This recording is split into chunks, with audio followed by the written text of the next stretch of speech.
السلام علیکم معزز سامعین، قابل قدر محترم دوستو، اسلامک ویڈیو دیکھنے سننے کے لیے ہمارے چینل کو سبسکرائب ضرور کیا کریں۔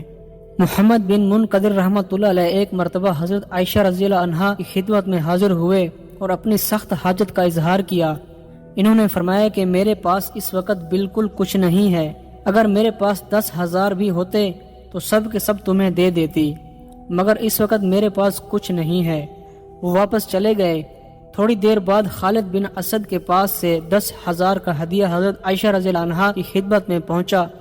فرمانے لگیں کہ میری بات کا بہت جلد امتحان لیا گیا۔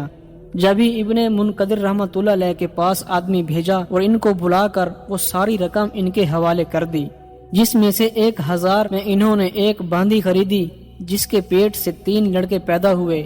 محمد، ابو بکر، عمر، تینوں کے تینوں مدینہ منورہ کے عابد لوگوں میں شمار ہوتے تھے۔ تہذیب التہذیب، کیا ان تینوں کی عبادت میں حضرت عائشہ رضی اللہ عنہا کا حصہ نہ ہوگا کہ وہی ان کے وجود کا سبب ہوئیں؟ حضرت عائشہ رضی اللہ عنہا کی سخاوت کے واقعات ان کے ابا جان رضی اللہ عنہم کی طرح سے احاطہ سے باہر ہیں۔ اسی طرح کی اسلامک ویڈیو دیکھنے سننے کے لیے ہمارے چینل کو سبسکرائب ضرور کیا کریں۔